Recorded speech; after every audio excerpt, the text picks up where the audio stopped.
Tuhan bersamamu. Dan bersama rohmu.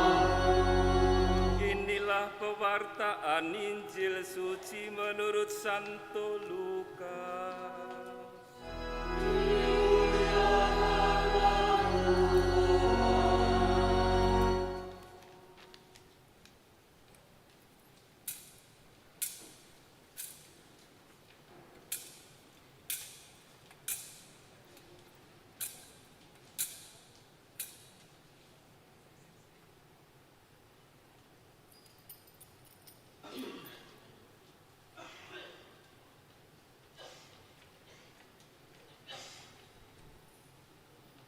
Setelah mendengar berita kelahiran penyelamat dunia, para gembala berkata kepada yang lain, "Marilah kita pergi ke Bethlehem untuk melihat apa yang terjadi di sana seperti yang diberitahukan Tuhan kepada kita."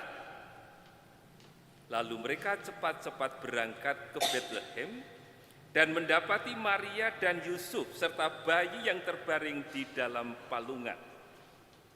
Ketika melihat bayi itu, para gembala memberitahukan apa yang telah dikatakan kepada mereka tentang anak itu.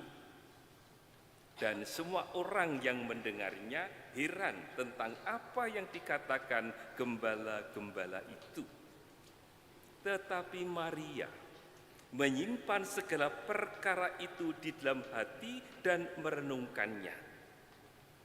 Maka kembalilah gembala-gembala itu sambil memuji dan memuliakan Allah karena segala sesuatu yang mereka dengar dan mereka lihat, semuanya sesuai dengan apa yang telah dikatakan kepada mereka. Demikianlah sabda Tuhan.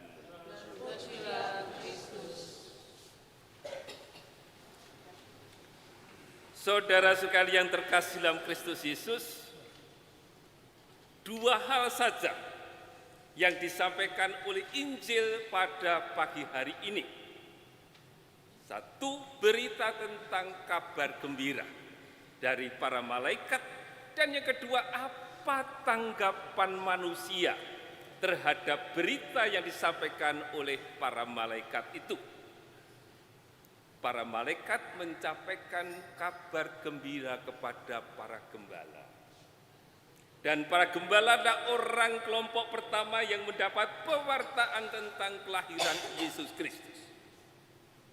Ini giliran gembala menyampaikan apa yang didengar para malaikat itu kepada khalayak ramai sambil berbondong-bondong mereka ke Bethlehem sebagaimana diperintahkan oleh para malaikat. Dan apa sebenarnya yang dikatakan oleh para malaikat kepada para gembala itu? Ini yang dikatakan warta itu. Jangan takut, sebab sesungguhnya aku memberitakan kepadamu kesukaan besar untuk seluruh bangsa. Hari ini telah lahir bagimu juru selamat, yakni Kristus Tuhan di kota Daud. Inilah tandanya bagimu, kamu akan menjumpai seorang bayi dibaringkan dengan kain lampin dan terbaring di dalam palungan. Itulah kata-kata para malaikat kepada para gembala, dan itulah yang sekarang diwartakan oleh para gembala dengan pergi ke Bethlehem. Dan inilah yang para gembala temukan. Pertama. Yang kedua, apa tanggapan? Apa jawaban manusia? Apa sikap reaksi kita mendengar pewartaan kabar gembira itu? Injil menyebut 3 sikap, 3 kelompok orang di dalam menanggapi warta kabar gembira itu. Kelompok pertama, sikap pertama ditunjukkan oleh orang-orang di Bethlehem. Injil mencatat demikian. Semua orang yang mendengarnya heran tentang apa yang dikatakan gembala-gembala. Injil mencatat bahwa mereka heran, tetapi tidak lebih dari itu. Mereka hanya heran. Oh, iya toh, katanya yang lahir itu juru selamat, tetapi lahir di dalam palungan. Selesai. Tidak ada reaksi apa-apa. Peristiwa itu bagi orang-orang di Betlehem sebagai suatu peristiwa yang di luar urusan mereka. Mereka tidak mengajukan pertanyaan, mengapa juru selamat lahir di dalam palungan? Apa itu maknanya bagi kita? Tidak menjadi pertanyaan bagi mereka. Kehadiran Yesus Kristus di tengah-tengah mereka sekedar berita yang membuat mereka heran. Itu pun menjadi pertanyaan bagi kita. Setiap tahun kita juga merayakan Natal. Apakah Natal tahun 2025 itu memiliki makna bagi saya, atau yaitu peristiwa tahunan sebagai penutup tahun yang kita laksanakan secara biasa-biasa, tapi tidak pernah menyentuh perasaan kita, menyentuh pengalaman kita, tidak memiliki makna istimewa juga di dalam diri kita. Hanya sebagai peristiwa tahunan, sebagai penutup tahun sebelum menyongsong tahun baru. Bagaimanakah sikap kita?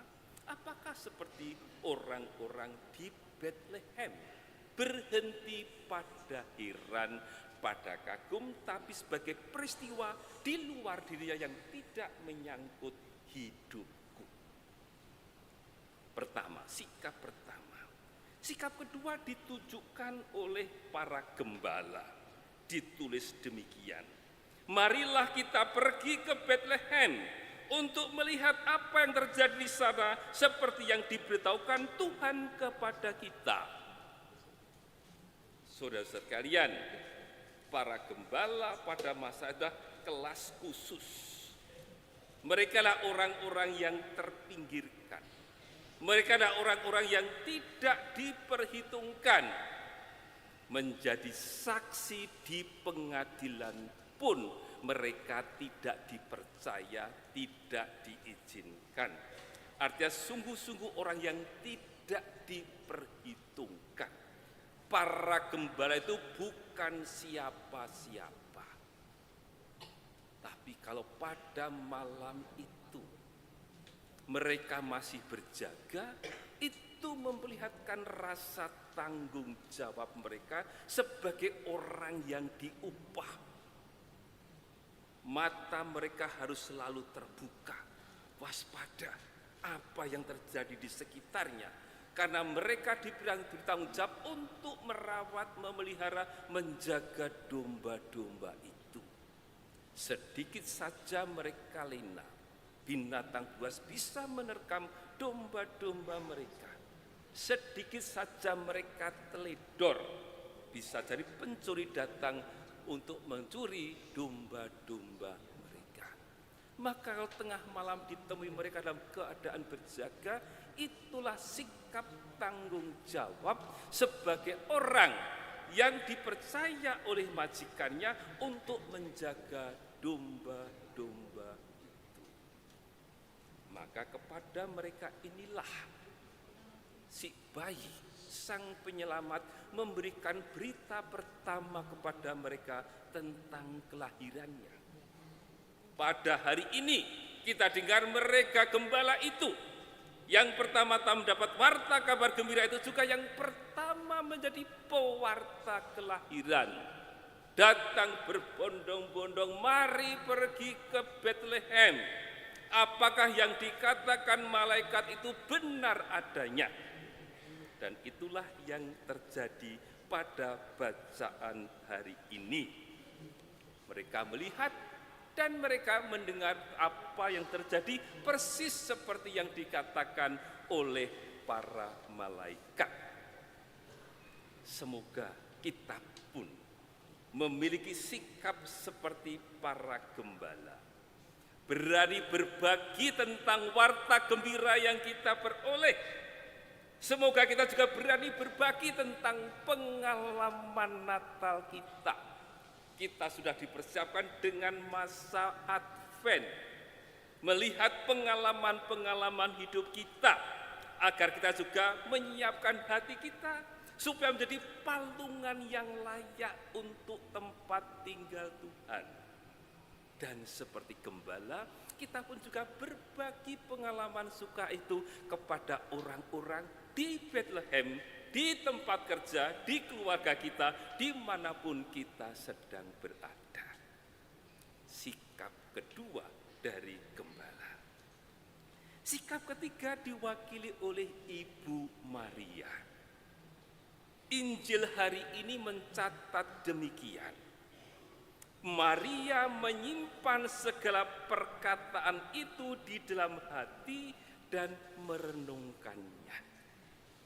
Dengan kata lain, Bunda Maria memakai segala panca indera yang dimilikinya untuk menangkap makna peristiwa yang sedang dialaminya. Kata-kata yang sudah diucapkanlah, terjadilah padaku menurut kehendakmu, yang barangkali bagi Bunda Maria pun belum jelas maknanya, sedikit demi sedikit mulai tersingkap.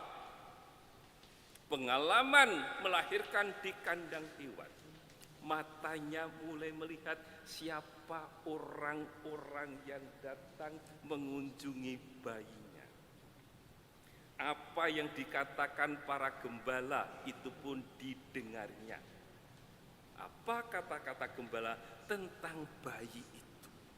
Semua yang dilihat, semua yang didengarnya ditangkap, diberi makna, dimasukkan di dalam hati. Inikah artinya menjadi ibu Tuhan? Hidupnya disesuaikan dengan bayi yang baru saja dilahirkan. Dengan merenungkan semua peristiwa itu, sedikit demi sedikit juga mengubah Bunda Maria. Hidupnya disesuaikan dengan apa yang terjadi dikehendaki oleh bayi yang baru dilahirkannya. Kata-katanya, terjadilah padaku menurut perkataanmu, sedikit demi sedikit mewujud dalam berbagai macam peristiwa yang akan terjadi dan akan menimpa putranya. Itukah artinya menjadi ibu Tuhan? Dan sebagai pengikut-pengikut Kristus, kita pun diundang untuk membangun sikap seperti sikap yang sedang ditumbuhkan oleh Bunda Maria. Karena dengan cara itulah, mendengarkan segala peristiwa, melihat apa yang terjadi, memaknai di dalam hati, sedikit demi sedikit mengubah hati Bunda Maria menjadi ibu Tuhan. Itulah, dan dengan cara itulah Maria akan belajar bagaimana menjadi ibu Tuhan. Bagi Maria semua peristiwa ini melibatkan dirinya, menuntut sesuatu dari pribadi dirinya. Pertanyaan juga untuk kita. Kehadiran Allah di tengah-tengah kita, mewujud dalam pribadi di palungan dengan segala kesederhanaan dan kekurangannya, punyakah makna bagi hidup? Kehadiran Yesus di tengah-tengah kita, kehadiran Allah di tengah-tengah kita mengundang kita untuk melibatkan diri, menjadi bagian dari hidup Yesus. Sebagaimana gembala mewartakan apa yang mereka lihat dan mereka dengar, demikian juga bagi kita murid-murid Yesus. Setelah menangkap, memahami, mengikuti Tuhan Yesus, kita juga diundang untuk berbagi rahmat sukacita itu dalam kehidupan kita, khususnya lewat cara hidup kita. Yang terakhir, tahun 2025, Natal 2025, apa artinya bagi gereja, apa artinya bagi kita, apa artinya bagi dunia. Saudara-saudara sekalian, dunia masih prihatin karena sampai akhir 2025 peperangan masih juga berlangsung. Bahkan di tempat-tempat lain peperangan kecil juga terjadi. Di tetangga kita antara Thailand dan Kamboja juga sedang ada konflik mengarah kepada peperangan. Kalau toh bukan peperangan, kekerasan juga merebak di sana-sini, khususnya menimpa kelompok-kelompok minoritas. Itulah kekerasan yang terjadi di dunia. Untuk kita di Indonesia, tentu kita merayakan Natal tanpa melupakan akan bencana alam yang menimpa saudara-saudara kita di Sumatera. Bapa Suci, gereja sudah berkali-kali mengundang kita, mengingatkan kita, menggarisbawahi pesannya supaya kita mencintai alam ciptaan kita ini. Apa yang terjadi di Sumatera boleh dikatakan itulah cara alam berbicara. Apakah Laudato Si sungguh-sungguh sudah dilaksanakan? Kalau alam tidak diperhatikan, kalau manusia tidak memperhatikan alam, alam punya cara untuk berbicara. Kiranya peristiwa yang terjadi di Sumatera memberi kita sebuah pelajaran, mengingatkan kita bahwa pesan Laudato Si untuk mencintai alam ciptaan merupakan suatu tuntutan yang mendesak di dalam kehidupan kita. Semoga pesan Natal itu pun juga sampai kepada kita. Akhirnya, Bapa Suci Leo XIV berpesan apa kepada kita di Natal 2025 ini? Paling tidak, Paus memesan dua hal. Yang pertama yang menyangkut anak-anak kita. Bapa Suci ringkas mengatakan, semoga Natal ini membawa pesan juga bagi kita. Bagaimana kita bisa menciptakan lingkungan yang aman bagi anak-anak kita. Lingkungan aman dalam segala arti. Supaya anak-anak bisa tumbuh secara wajar. Itulah yang diharapkan Bapa Suci. Caranya menciptakan lingkungan yang aman bagi mereka.